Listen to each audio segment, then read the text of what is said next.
Chess friends, and welcome to Zarov's Chess channel, and welcome to the Computer Chess Championship Season 11. So the Computer Chess Championship, or the CCC, is really a nice format. Also, we have now sort of a league format in which all of these engines are battling for the first place. We have Stockfish, Lila C0, Stuflace, Komodo, Houdini, and many more. And in the first round of this league, Stockfish was very dominant, and Stockfish was winning the first round. But here I wanted to show you now the current standings and the cross table of this round 2. We have Stockfish with 5.5 points without losses so far. Stuflace with 5 points, Houdini 5, Fire 4.5, Liebenstein 4.5, Lila C0 4.5. So still many things can happen, and I think Stockfish is again the top favorite to win even this particular tournament, because in the TCCC season 16 also Stockfish took the win home, and also in this cup finals Stockfish was also the winner. So this is now Stockfish chance to take all of these leagues, all of the seasons home, and be really the dominant, the best engine these days. So today I wanted to show you a game played between Stockfish against Komodo in this Caro-Kann defense, and I think it's a very instructive game, because if you have troubles maybe to battle against the Caro-Kann, Stockfish shows a very nice positional understanding here, and then again plays simple pure attacking chess with some sacrifices. That's why I decided to publish this game, and I hope you enjoyed it, because Stockfish is really the alpha and omega now in chess. I don't know if maybe Alpha Zero comes back, what would happen if these two engines battle, but Stockfish these days I think is basically unbeatable. Even in this CCC season 11, Stockfish hasn't lost a game so far. All the other engines at least have lost one game, and that's why I think Stockfish will even win this particular tournament. And again, congratulations to these great developers of Stockfish, because we can really just enjoy that and have a better preparation for ourselves. So let's see now the game. As said, so we have Stockfish versus Komodo. Here we have e4 and now c6. So the Caro-Kann defense, I've mentioned a couple of times in my videos what I think about the Caro-Kann. I don't like to play it. It's too static for me, for black, although you can equalize the position, but basically I have troubles to find ideas with the Caro-Kann defense, how to battle, how to make progress. Here of course Stockfish played the move d4, and now we have d5. We have e5 by Stockfish, and now immediately we have the so-called blocked pawn structure in the center. If black plays of course e6, I'm sorry if I'm repeating myself a little bit, but I just wanted you always to show when we have this pawns directed. Then of course white would coordinate the attack on the king side, because the pawns are always showing us the direction. On the other hand, after the potential move e6, black is coordinating his attack here on the queen side, trying even with some pawn breakthroughs with the move c5 and b5. So bishop on f5, also a very nice positional idea here in the Caro-Kann, because you have some troubles to get out with the bishop. And now Stockfish goes knight on f3, the main line. We have e6 closing the position on light squares, and now bishop on e2. Knight from b to d7 was played, and one of the ideas of white can always be to chase this bishop on f5 with h3, f5, then even try something like bishop on d3. But if you trade off this light square bishops, you see you have a good diagonal. White has a good light square diagonal. On the other hand, this bishop is a little bit blocked out, and it's an object of white's attack. So that's why I think black would love to trade off these two bishops. So then of course black is continuing the game with a very powerful dark square bishop. So castling play by Stockfish, simply healthy chess, securing the king. Knight on e7, you see even more supporting this bishop on f5, and now c3. Of course, one of the ideas in this opposite side attack games, as I said, we are attacking here on the king side, black is attacking here on the queen side, is of course also to a little bit block out your opponent's side, of course, after a potential move c5. Then of course we can recapture here with the pawn on d4, and again have a compact center. So h6, of course, with the idea to maybe escape with the bishop, staying on this very important diagonal. And now knight from b to d2 played by Stockfish. So we have a5, and now really a serious threat is to play the move even b5 immediately, because then black can try even b4. even with the king in the center, because this structure that the black has built here with the bishop and with these two pawns is really a nice fortress.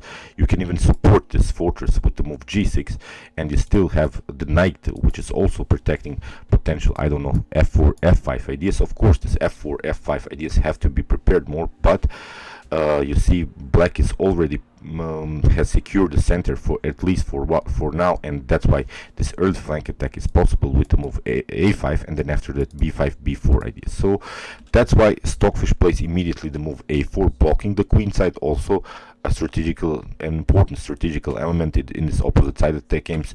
Also, not that you have only to fix the center here, you want to also block your opponent's possible attack with the move a4. This is perfectly fine. So bishop on h7, and now knight on b3. Of course, with the preparation even to fix the knight here on c5, also not allowing black to play the move c5 himself. Black will need at least to play something like queen on b6 and then maybe c5. So you see this knight on b3 is again slowing a little bit down black's progress here on the queen side. Bishop on f5 was played, and now bishop on d2, simply also developing move. Now we are trying to connect the rooks. Of course, queen on c2 is not good because we have some discovered attack possibilities, and g4 is very dangerous here already. You can try knight on h4 here. So I don't think that in this aggressive g4 line that black has some troubles, because you can play simply this knight on h4. After knight takes on h4, queen takes on h4, and now if you try bishop on f4 with the preparation to play bishop on g3, we can play simply h5. This is also, I think, a very good move, because you're cracking the position. You're really splitting these three pawns in front of white's king. So h5 would be very aggressive here. After bishop on g3, you can even play queen on h3. The queen is perfectly fine here because you can support the queen with bishop on e4. So if you take g takes h5, now this bishop on e4 is very dangerous, of course, with the immediate checkmate threat. So that's why you would be forced to play something like f3, and after bishop on f5 in the next moves, I think we can take this pawn. We have also very powerful h file here. The pawns are weak here, so that's why you see this g4 idea.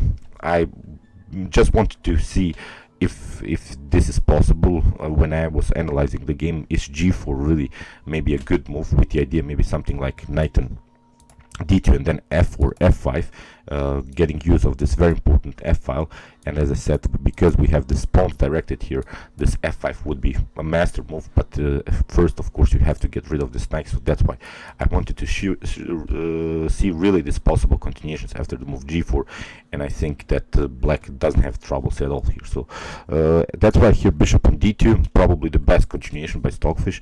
And now knight on b6, we have bishop on c1, because the idea of blacks is to play knight on c4 and attack this bishop on d2, maybe getting these bishops off the board in an early stage of the game is not good. But again, this position is static, it's blocked out. That's why knights are also very good in this types of positions. Of course the position can get open, but I hope you realize that with this blocked pawn structure in the center, the knights have also a very nice and important role in the game. So knight on d7, and again bishop on d2. So this was simply repetition moves here. And now knight on c1 with the preparation to play knight on d3, and then very important square for the knight on f4. Here Komodo played knight on c4, and now b3. We have knight takes on d2, queen takes on d2, and at least now you have connected the rooks. You have the queen on the second rank. Now we have only to play something like knight on d3, and we have finished our development. So that's why probably maybe to give up this bishop pair is a good idea here. Again, with the preparation maybe to try something like knight on e1, then f4, and then after that maybe g4. So bishop on e7 was played by Komodo, and now bishop on d3. This is also a very nice positional idea. It's sort of a positional threat here, positional pin, because black has of course the advantage of this bishop pair, and we have only one bishop on the board. So one of the ideas while playing against the bishop pair is get rid of this one, at least one of this bishop. So that's why this is really a positional pin. If the knight moves somewhere, then we can simply trade off these bishops and go maybe into a favorable middle game in which maybe this dark square bishop does have a good activity. So h5, Komodo plays very aggressive here, immediately attacking here white's king after castling, and also preventing this g4 idea. That's why here you see black has created a very firm structure. That's why white will try now finally the attack, maybe even on the queen side. So it's a little bit funny here, although this, as I told you, these pawns are showing us the direction of the attack. White will try the attack on the queen side. On the other hand, black will try here the attack on the king side. But that's all possible because black will never castle in this game, because here already you have played the move h5 and you have played also the a5. You have advanced both of the pawns, so it's hard to castle on the sides where you have two advanced pawns. Then white can maybe try to crack the position immediately, even with some pawn sacrifices. So in this game, Komodo will stay with the king in the center, because here with this c6, d5 and e6 setup still has the possibility maybe to hide the king here on d7. Knight on e2. Now finally Stockfish has finished the development. We have the g5, you see, very aggressive, immediately challenging white's knight, and now knight on e1. We are waiting black to do something like g4 or h4. Now maybe searching for another square with our knight on c2, knight on e3, maybe then after the c4 or b4 idea. So h4, you see Komodo plays very actively, continues to attack, and now h3. If you try something like here g4, pardon me, king on d7 was played.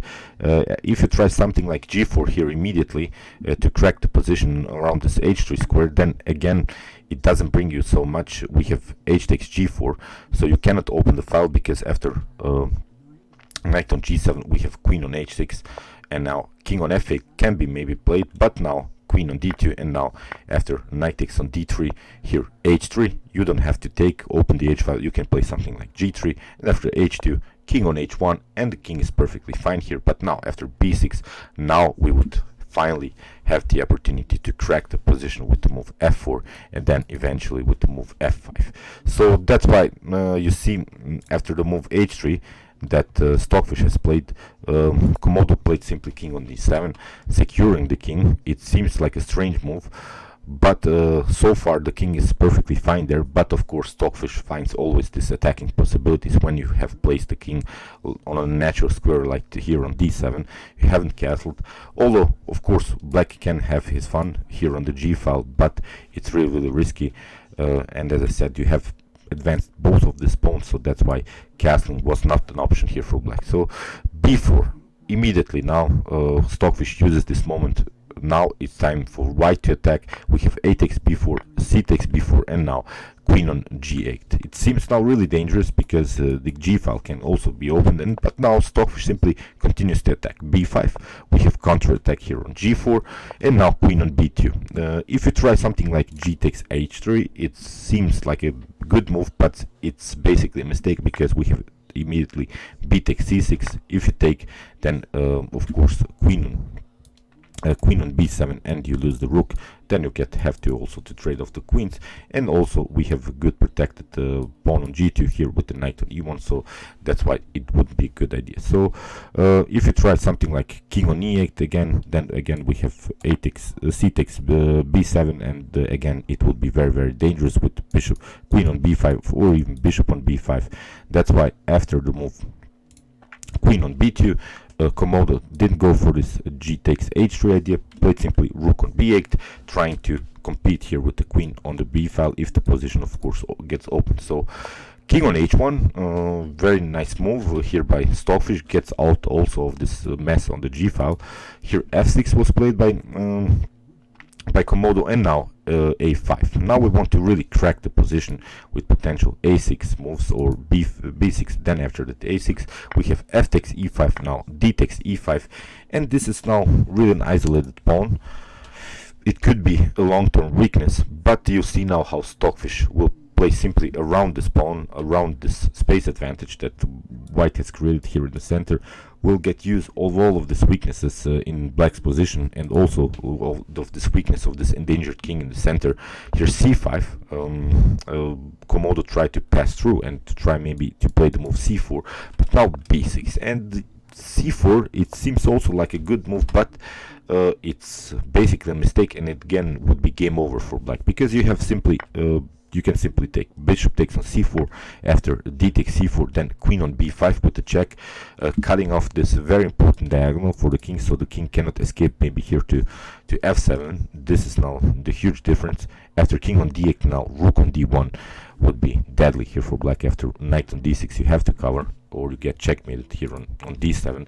So that's why knight on d6, we have e takes d6, now maybe bishop on f6, but now we can simply take, regroup a little with these knights, and this would be very, very dangerous, still with the possibility maybe even to play something like d7. Black would be forced to play something like rook on c8, but again, this weakness on c7 is too much to handle. We have also, as I said, the possibility to push the pawn on d7, getting use of this knight, maybe try to find some good squares, attacking squares against black's king. The black's king would be really endangered here. So after after b6, king on e8 was played, and now simply Stockfish continues to attack where we have the advantage. Now we want to create a pass pawn situation here on the queen side. B takes a6, and now rook takes on a6. King on f7, now finally Komodo hides, and with the king here now has a protector, but simply rook on a7, very nice move here by Stockfish, gets use of the spin. Now the bishop is paralyzed to the defense of this king. Queen on g7, and now knight on f4. You see how the knights always find their way in the positions. Now the knight is very well placed. We have also some possibilities maybe to crack the position around this pawn on e6. Knight on d4 was played, and now bishop on h7. You see, the whole game Stockfish stayed, as I said in the beginning of the video, on this positional pin. So finally waiting this knight to move, and then of course bishop takes on h7. So the black doesn't have any more, you see, the advantage of the bishop pair, which is a huge difference. If we have bishop pair in an open game, the bishop can also have nice attacks. And here after queen on h7, here rook takes on e7 was played. Great tactical sacrifice.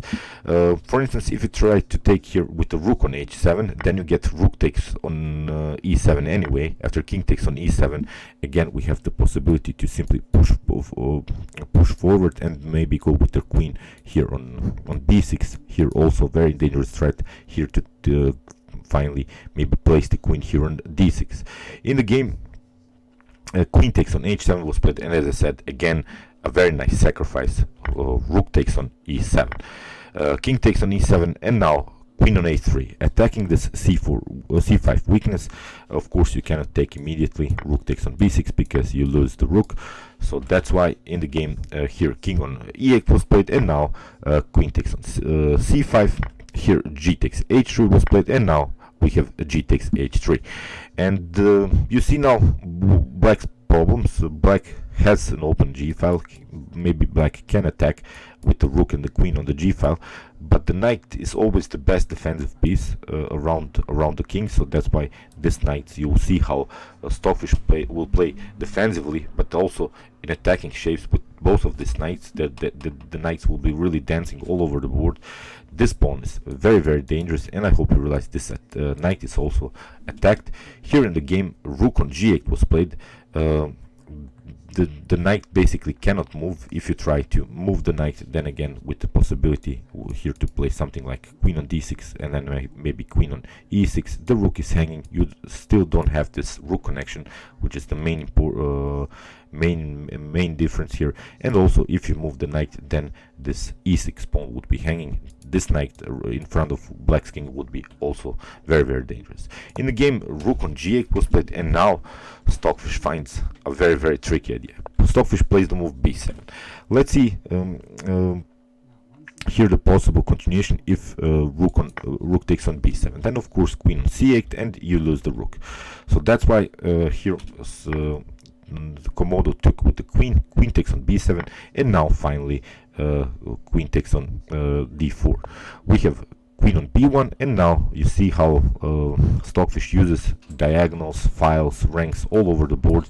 Still, black would love really to have this rook connected, but it's not possible because when you stayed with the king in the center too long, these rooks are not so powerful. Of course, they would be very powerful if you could just imagine if we would have the king maybe here on h8, then maybe doubling up rooks on the g5 would be very, very dangerous. But now rook on b7 was played, not a problem. We can simply continue to attack.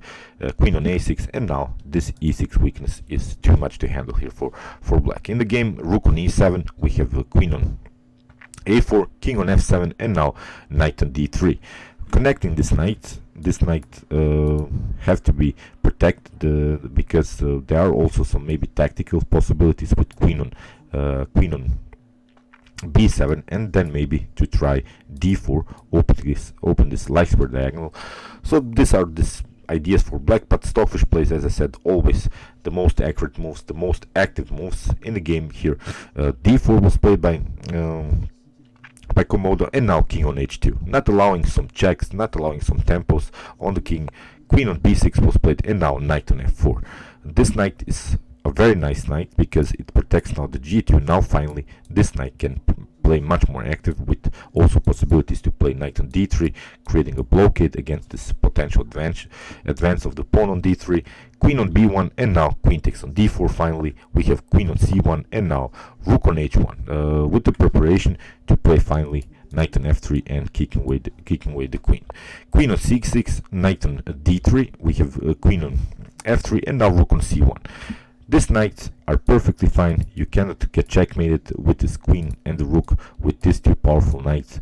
You see, this knight is covering this g2. You cannot infiltrate in the position with the move rook on g3 because we have still the pawn on f2, and this knight is protecting this f2 pawn. This knight is protecting this knight. So you see, white has really a compact position and can play now much more freely with the queen and with the rook maybe all over the board. So rook on b7 was played, knight on e1 attacking the queen, queen on a3, but now knight on d3. You see, closing the position for the queen, cutting off again this potential square for the queen on f3. So again, Stockfish solved the problems. Now it's time to attack. So rook on e7, rook on a1, again creating a tempo on the queen. Here queen on b3 was played, but now knight on c5. This is now our main target. As I said, the pawn here on e6, queen on f3 was played, and now knight takes on e6. If you try rook takes on e6, it's a forced checkmate sequence. Even we have here queen on d7. If you cover with the rook, then e6, very dangerous. You have to move the king here on f6, but now queen on d4. Again, you have only one square, but now the rook comes into the game. Rook on a5, you have again only one square. Again, you see queen on f6. You cannot, of course, cover with the rook because you get checkmated. Again, you have only one square, but now queen on h4. You see king on g7. Now we take another rook here, king on h6, and again queen on f6 with a check, king on h7, and again rook on a7. You can cover with the queen, but basically it's a forced checkmate. So you see, you cannot take this. You cannot take this knight on e6. This was a great tactical preparation here by Stockfish. That's why rook on g3 was played. This was a desperate try by black. Of course, you're not going to take because then there are maybe some perpetual check possibilities. But here rook on a6, Stockfish simply continued to attack. We have rook on g8, but now rook on d6 with the preparation maybe to get rid of these rooks. Here rook on g2, also a very desperate try. Here knight takes on g2, we have rook on e6, but it was really game over. Knight on f4, we have rook on c6, simply continuing e6 here, queen on g3. These were really just some desperate tries here by black. We have king on g3, rook takes on g2, king takes on g2, king on f8, and here queen on h8. In this position, of course, it's a checkmate.